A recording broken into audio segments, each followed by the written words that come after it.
Already. Already. Okay. Thank you very much, members of the press. I'm Babu Owino, Member of Parliament for Embakasi's constituency and a leader of Team Ground, the recently formed political movement that is doing the work under the doctrine of separation of powers, checks and balances, as was discovered or opined by Charles Louis de Montesquieu in the 17th century. So in this century, we are proceeding with his work to keep checks and balances on both the county governments and also the national government. Today, I want to issue the current sorry state of the Nairobi County government. Yesterday, the governor of Nairobi, Sakaja, did issue the state of the county, but to our surprise and the surprise of many Nairobians and Kenyans, there are so many flaws that has been committed in Nairobi County. To this extent, we have come up and analyzed the Auditor General's report that was released yesterday, 107-page report that is talking about the situation in Nairobi County. We have analyzed page by page from page 1 to the last page, which is page 107, and we have come up with the following fact, conclusion to which there is serious misappropriation of funds in Nairobi County. There is serious embezzlement of funds in Nairobi County. There is serious pilferage of funds in Nairobi County. There is serious defrauding of the hard-earned money for the Nairobians, and there is serious misrepresentation of facts. To be short, the factoids presented by the current governor of Nairobi County. And therefore,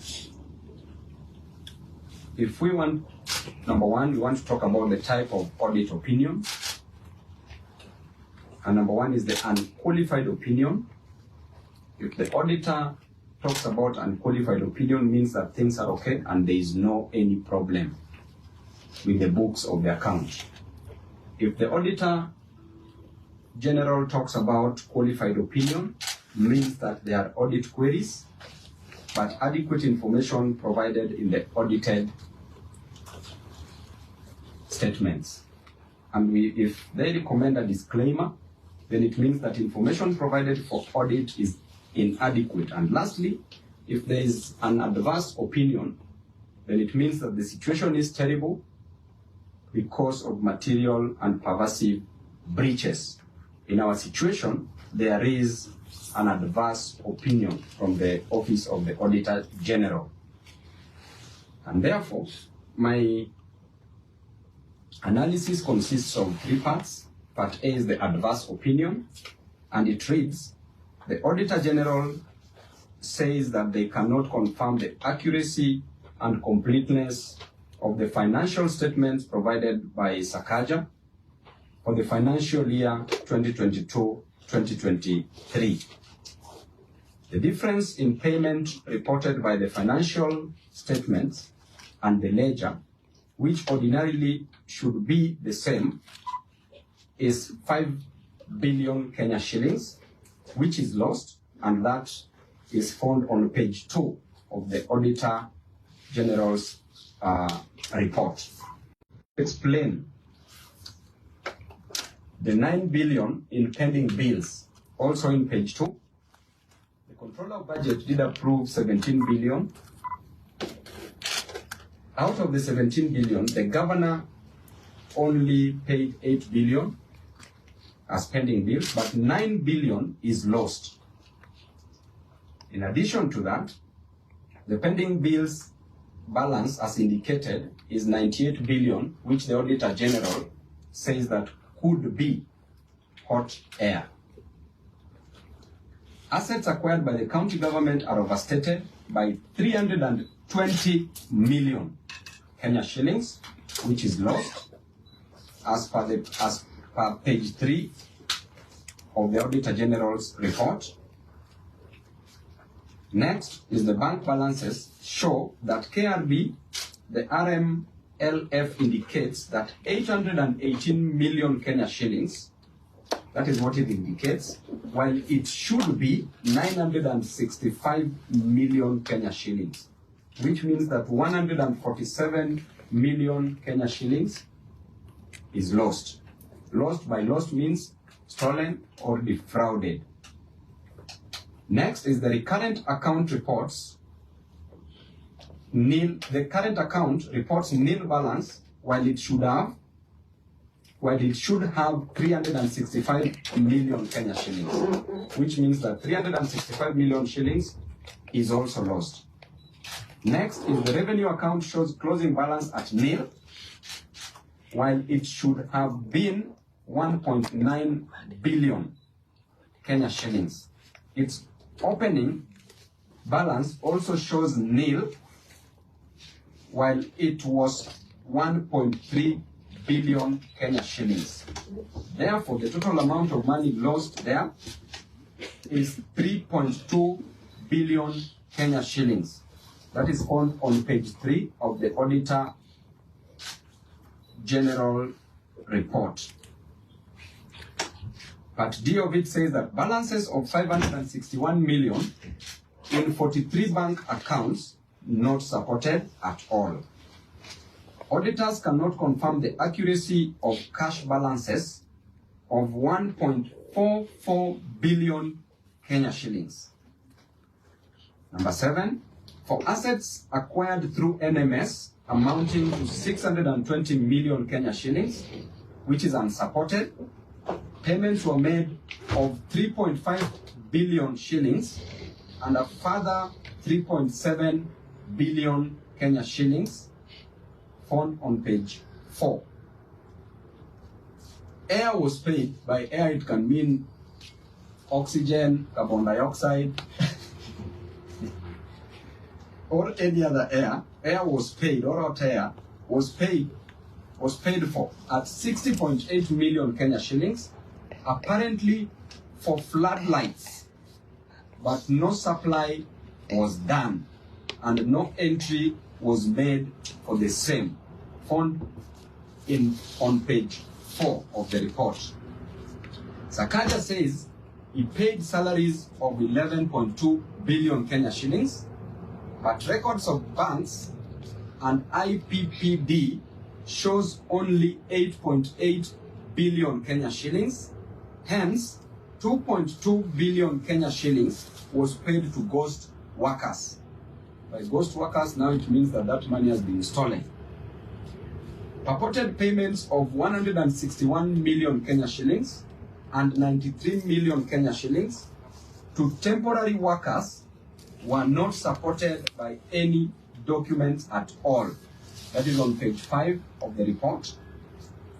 Number 10, 226 million Kenya shillings from the salary account was paid through 46 fictitious transactions, not supported at all and not related to salaries, which means 226 million again stolen.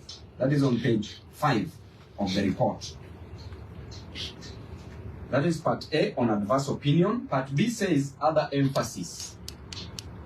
Other areas where money has been lost. Number 1, despite reporting to have spent 29.2 billion against a budget of 39.6 billion, the county committed additional 17.8 billion meaning it spent a total of 47.1 billion, which is 7.5 billion shillings above the budget. Now you can see where the fraud is, because they budgeted for money, but they've spent above what they budgeted for. So which means they were spending on what they didn't budget for.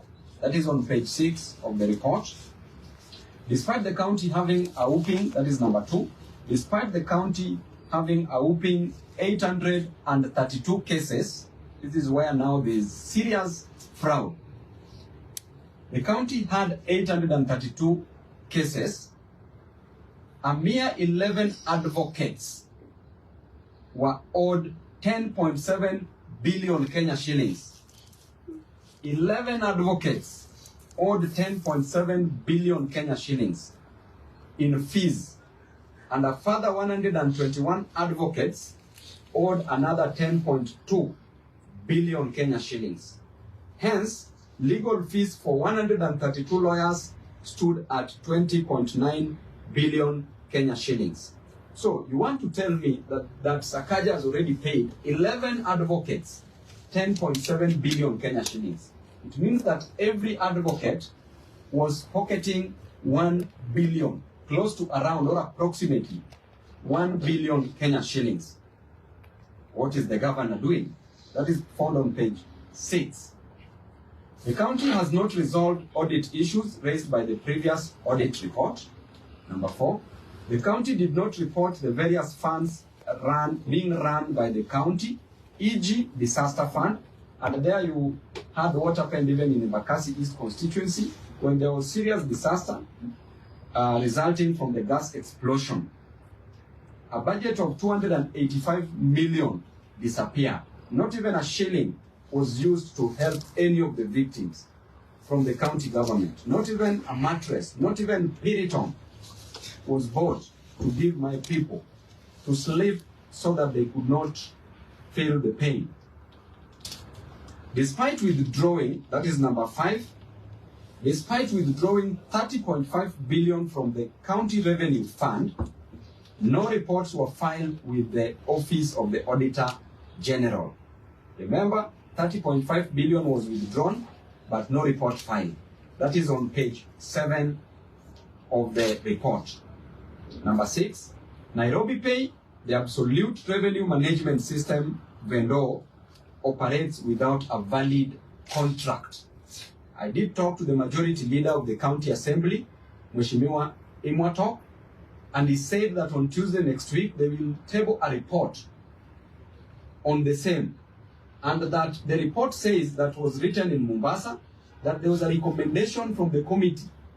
The MCS said that the governor should be prosecuted. That is what the decision was. And that report, as we speak, Governor Sakaja is working so hard so that the report is not tabled next week on Tuesday. We'll follow it up.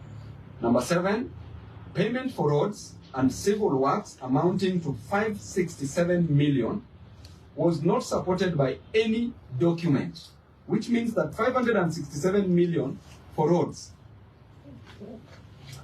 was paid but not supported. So members of the press and the Nairobians, have you seen those roads being constructed? According to the last report, the analysis showed that the amount of money that was spent was only 400 million. But here, that is for all the development that Sakaja did.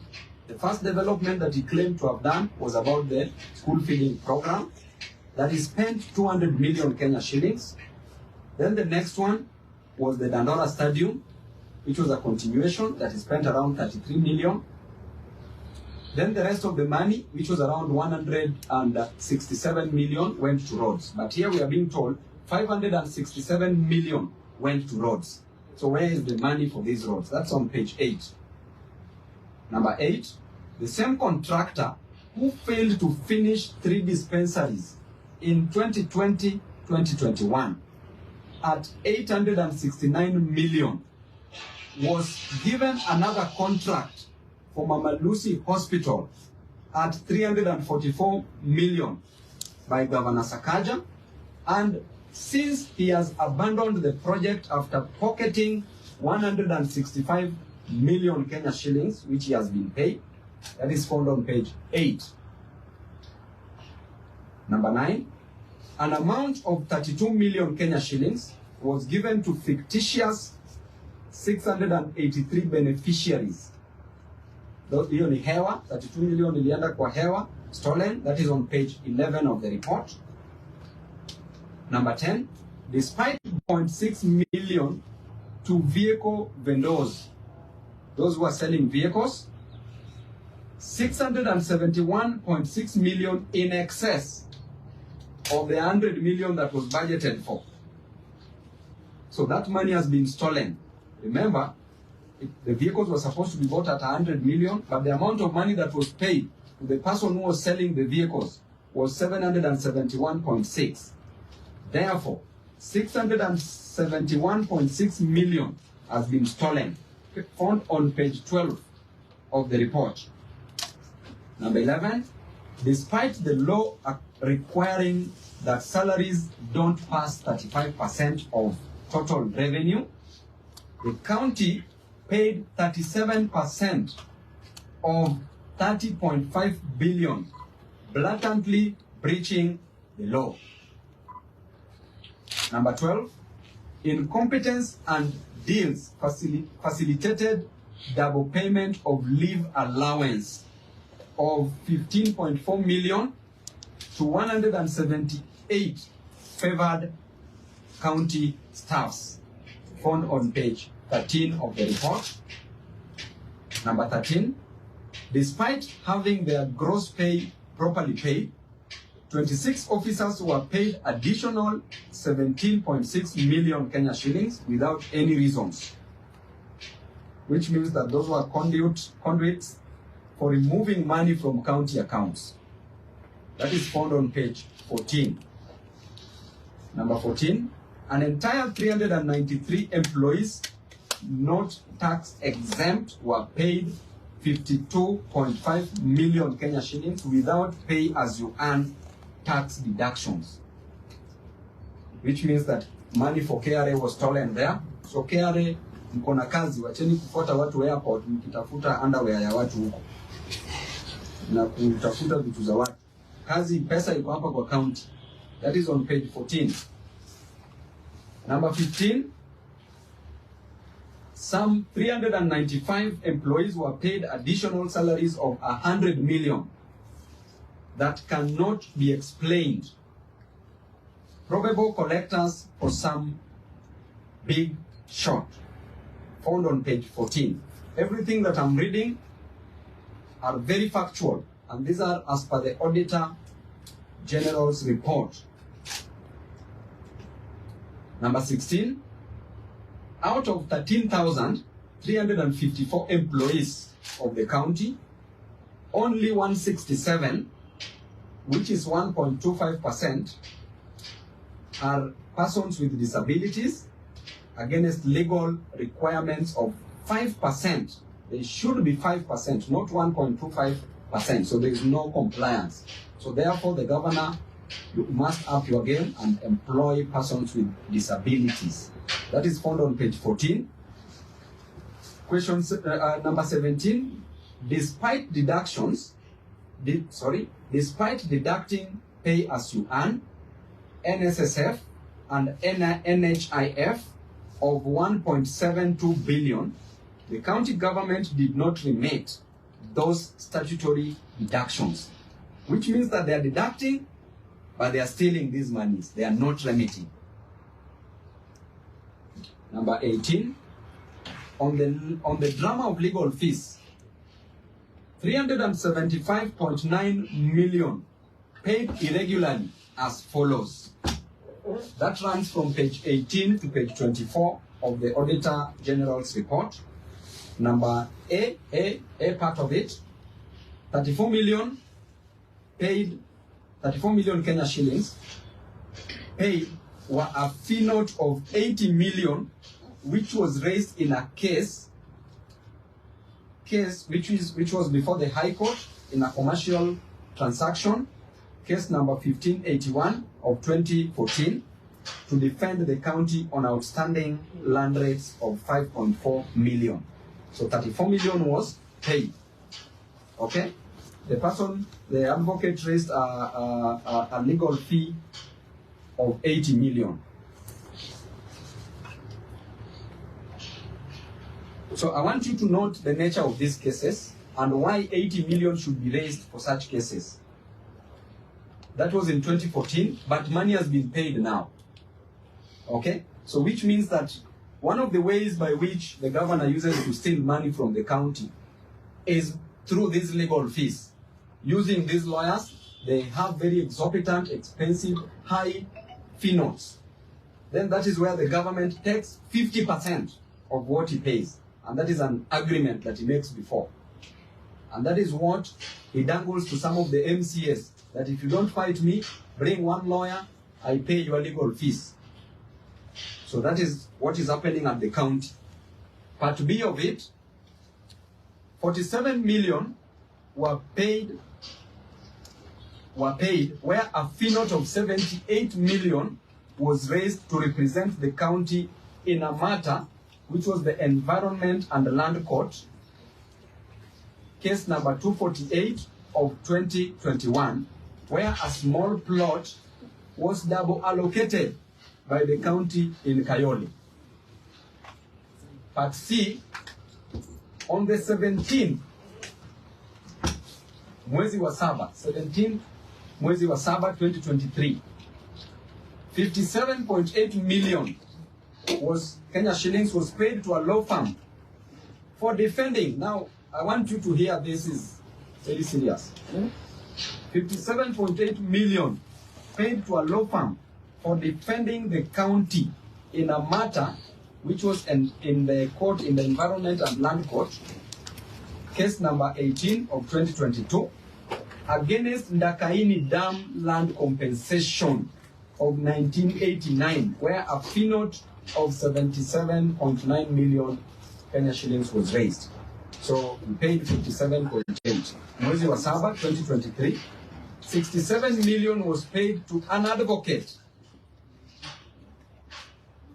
for defending the county in Environment and Land Court, case number 176 of 2021, where a fee note of 100 million was raised against an individual who sued the county for not shortlisting him as a traffic marshal. Unasikia hii drama kweli, hii ni comedy. This is comedy.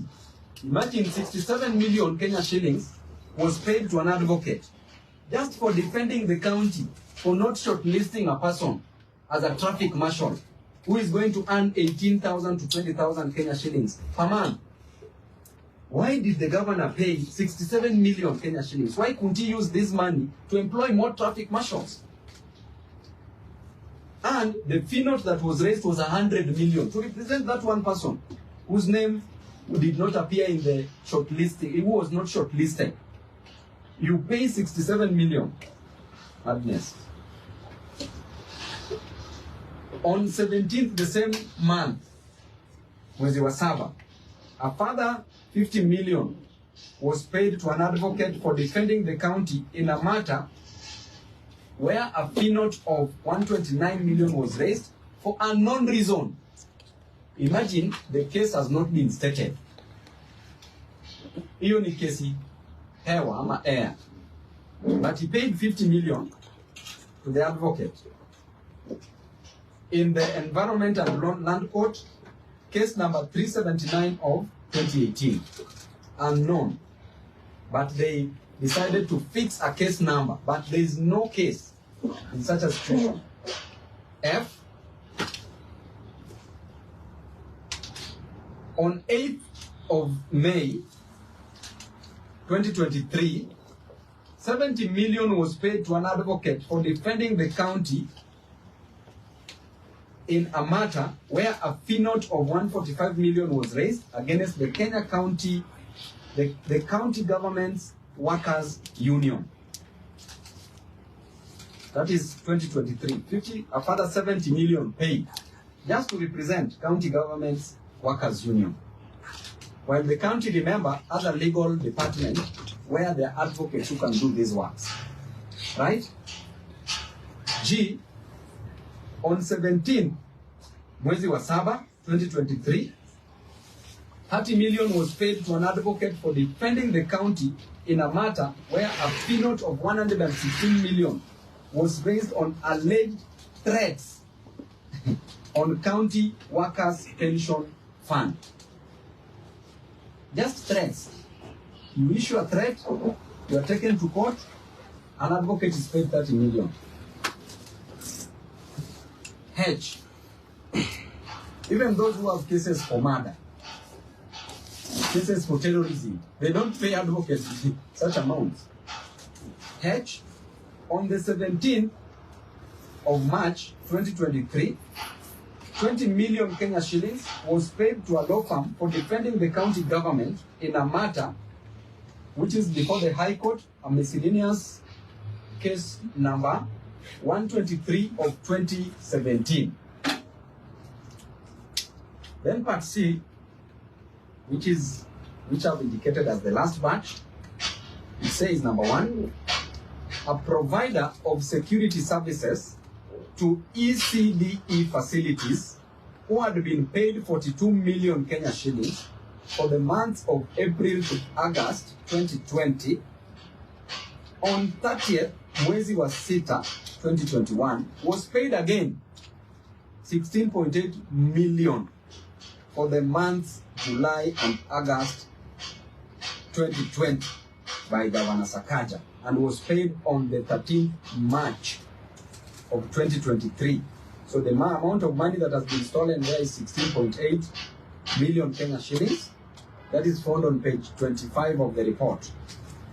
Number 2, garbage collection paid for at 145.9 million without any documentation and handwritten receipts issued despite Dandora Weighbridge being capable of generating official receipts. Tunaelewana vizuri? Kamba mmepotea wenzangu watu wa media. Uko sawa? Unajua hii kitu inaweza kufanya mtu aruke kutoka hapa dirisha mpaka chini ya hii pesa hii. That is found on page 25. Number 3, a paltry 27 tippers were purchased at a whooping 772 million. Hey, Sakaja, sacks. Hey, hii ni dishi na county kweli. A paltry 27 tippers, hizi lori za kubeba takataka, were purchased, zilinunuliwa at 772 million. Which means that lori moja, mtu anipigie hesabu hapo haraka, 772 divided by 27, upate bei ya lori moja hapo haraka sana, is approximately 30 what million?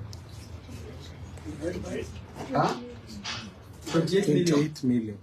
So lori moja ya tipa ilinunuliwa at 28 million. Hey, that is on page 26. Other notables: Governor Sakaja has refused to appoint critical staff.